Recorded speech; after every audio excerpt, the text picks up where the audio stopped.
आपको याद करा दूं कि गुरुजी जन्म शताब्दी समारोह में आज से करीब 2-3 साल पहले मैं आपके पास आई थी, और यहाँ पे मैं आई थी तो उस समय मैंने सुना था कि यहाँ पे कितना अत्याचार, कितना भ्रष्टाचार हो रहा है।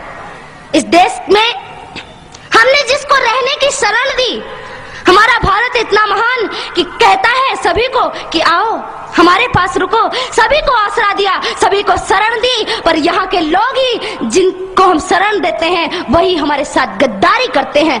क्यों? क्योंकि हिंदू सीधा साधा और सरल है। हमारे देश में इतना अत्याचार और इतना भ्रष्टाचार फैला हुआ है, किसके कारण? केवल हम लोगों की शांति के कारण। अभी आपने सुना होगा बहुत से लोगों से कि कहते हैं कि आजकल कहते ना लोग कि शांति का अब जमाना नहीं रहा कि माला लेकर बैठ जाओ बस शांति हो गई।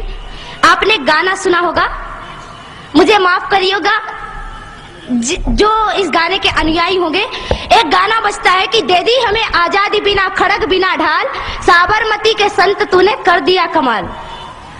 तो ये गाना मुझे बिल्कुल पसंद नहीं है, क्योंकि इसमें आया कि दे दी हमें आजादी बिना खड़ग बिना ढाल। अरे कैसे खड़ग बिना ढाल के बिना आजादी मिल गई? कितने कितने वीरों ने इस देश के लिए सिर कटाए हैं तब हमको आजादी मिली है, बिना लड़े आजादी नहीं मिली है। अरे बिना लड़े आजादी मिल जाती तो राम कह देते ना कि एक चरखा ले लो और सूत काटो और रावण को पसंद आ जाएगा सूत तो रावण सीता को लौटा देगा वापस। क्यों नहीं राम ने चरखा पकड़ा दिया सबको? तो केवल चरखा पकड़ने से और सूत काटने से आजादी नहीं मिलती, और शांति का भाषण देने से आजादी नहीं मिलती। राम ने अपने प्रत्यंचा पर अपनी धनुष पर तीर चढ़ाया और रावण के संगवत किया, तब माता सीता वापस आई। हिंदुओं, आप राम बनो और अपने धनुष को तैयार कर लो, और तभी इस देश से आतंक नष्ट विनष्ट होगा। आप सभी लोग तैयार हो जाइए। और मैं आपको एक बात कह दूं कि आज आप सभी लोगों को तैयार होना है। जब इस देश में 26 जनवरी को स्वतंत्रता का संग्राम मनाया जा रहा था, आजादी का संग्राम मनाया जा रहा था, चारों ओर खुशियां ही खुशियां थी, तब कश्मीर की केसर की क्यारियों में बारूदी सुरंगें फोड़ी जा रही थी। भाड़े से आए हुए कितने आतंकवादियों ने पता नहीं कितने निरपराध आदमियों को, कितने मासूमों की हत्या कर दी।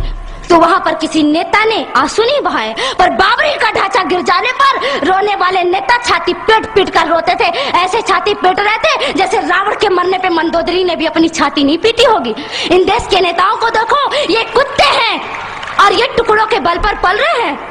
और मैं आपको सावधान कर दूं कि इस देश की नेता से और इस देश के कानून से सावधान रहना, क्योंकि ना तो ये हमारी रक्षा करेगा बल्कि आपको नींद की गोली दे करके और सुलाएगा कि जितना आप सोओगे उतना इसको कुर्सी में बैठने के लिए मिलेगा। इस देश के नेता कली बेच देंगे, चमन बेच देंगे, धरा बेच देंगे, गगन बेच देंगे। अगर तुम यूं ही सोए रहे राष्ट्रभक्तों तो ये बांट के भिखारी सारा वतन बेच देंगे, नीलाम कर देंगे मेरे देश को। इसलिए इस देश को नीलाम नहीं करना है, आप सभी लोगों को तैयार होना है, मुट्ठी बांध करके कहना है कि भारत देश हमारा है, हमारा था और हमारा ही रहेगा। और इस भारत देश पर किसी ने आंख उठा के देखी तो उसकी आंखें नोच ली जाएंगी, उसकी आंखों को नोच करके गिद्धों के सामने फेंक दी जाएगी। इसलिए आप सभी लोगों को तैयार होना होगा। आज मैं आपको बता दूं कि इस देश में क्या हो रहा है। आज भी आप जाइए कश्मीर में तो वहां किसी हिंदुओं को चैन से जीना नहीं मिलता। कश्मीर में कश्मीर के लोगों को मार मार कर भगाते हैं। लोग घायल अवस्था में जम्मू के और दिल्ली के फुटपाथों पर लेटे हुए हैं। हमारा नेता कभी भी ये पूछने नहीं आया कि तुम्हें क्या तकलीफ है, तुम्हें क्या परेशानी है। कोई भी वहां पे पूछने के लिए नहीं जाता। पर मैं आपसे कहती हूँ कि आप तो हिंदू हैं, एक हिंदू दूसरे हिंदू की पीड़ा समझ सकता है। मैं आप लोगों से कहना चाहती हूँ कि अब आतंक का नष्ट होना चाहिए। इस देश से आतंक का नष्ट तभी होगा जब आप सभी लोग तैयार होंगे, आप सभी लोग खड़े होंगे। क्यों?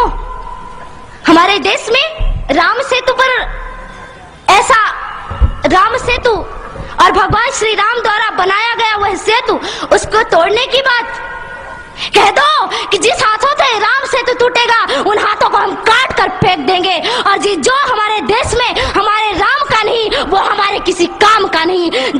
आपसे नहीं मिल सकता, वो हमसे भी नहीं मिल सकता, और उसको लात मारकर इस देश से बाहर निकाल देना है। और मैं आप लोगों से कहना चाहती हूँ कि सभी लोग तैयार हो जाइए। बस भगवान श्री राम हमारी प्रतीक्षा कर रहे हैं। भारत माता अपनी बाहों को फैलाए हुए है और कह रही है कि मेरे बेटो, मैं तुमको गले से लगाने के लिए तैयार हूँ, पर एक शर्त पर, जब तुम इस देश को, इस भारत भारती को पुनः विश्व गुरु के पद पर प्रतिष्ठित करोगे, तब भारत माता आपको चैन की नींद सुलाएगी।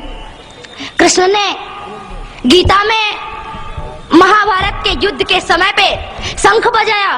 केवल कृष्ण को बांसुरी नहीं बजानी आती, कृष्ण शंख भी बजाता है। और कृष्ण ने शंख बजाया और शंख बजा करके कहा कि इस देश में पहले शंख बजा करके सबको जागृत करो, और जब सब जागृत हो जाए तो फिर चैन की बांसुरी बजाना, फिर चैन से बैठ जाना। पहले राम का धनुष बाण उठा करके इस देश से रावण को खत्म कर दो, फिर कृष्ण की बांसुरी बजाने के लिए बैठ जाना। भारत माता तो स्वयं तैयार बैठी है और हमें डराया जाता है।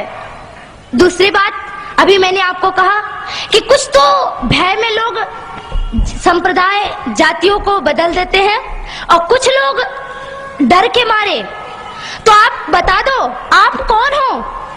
अरे शेर कौन होता है? जंगल का राजा होता है ना। और शेर को किससे भय होता है? अरे आप शेर है, शेर को किसी से डर नहीं होता। बता दो उन मुल्लों को, पाकिस्तानियों को कि हम डरते नहीं अणुबम्बों से, विस्फोटक जलपोतों से, हम डरते हैं ताशकंद शिमला जैसे समझौतों से। सियार भेड़िए से डर सकती सिंगों की औलाद नहीं, भरतवंश के इस पानी की है तुमको पहचान नहीं।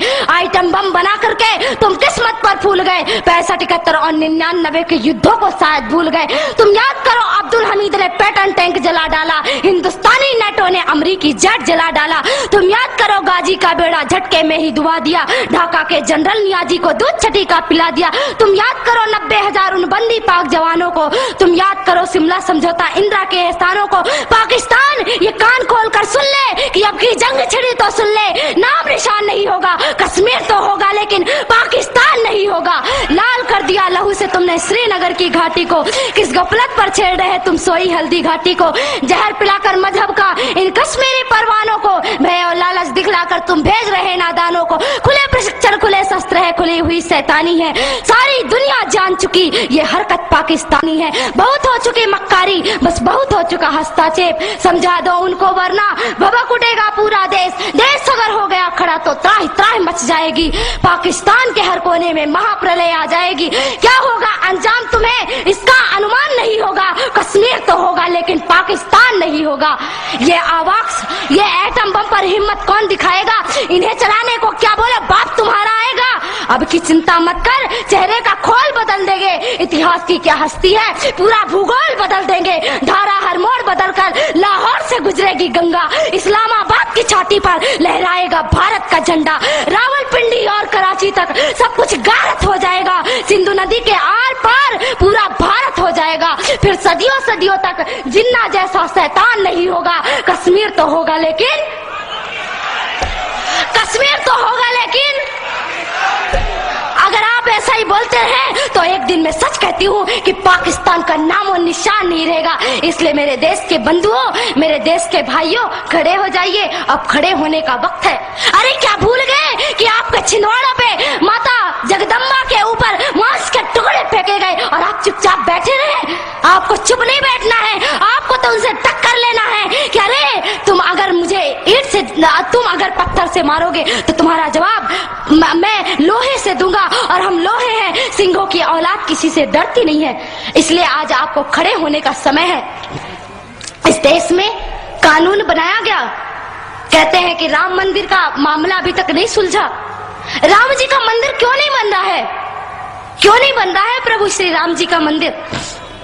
कुछ समय पहले की बात थी, कहा गया कि कोर्ट जो निर्णय करेगी वही होगा। अरे मैं आपसे पूछती हूँ कि क्या राम मंदिर और राम सेतु का निर्णय कोर्ट करेगी, अदालत करेगी, या हमारे देश के हिंदुओं की श्रद्धा या कि विश्वास निर्णय करेगा? आप बताइए क्या निर्णय करेगा? आपका विश्वास निर्णय करेगा तो आप अपने विश्वास से निर्णय करिए। अरे इन नेताओं को और और इन पुलिस वालों को छोड़ दीजिए। आप अपने से जाइए और एक एक ईंट लेकर, अगर हिंदुस्तान का एक एक आदमी एक एक ईंट लेकर गया तो मैं कहती हूँ कि राघवेंद्र सरकार का मंदिर कोई और नहीं बल्कि आप बनाएंगे, और केवल आपको केवल जाने की आवश्यकता है। प्रभु श्री राम का मंदिर आप बनाइए।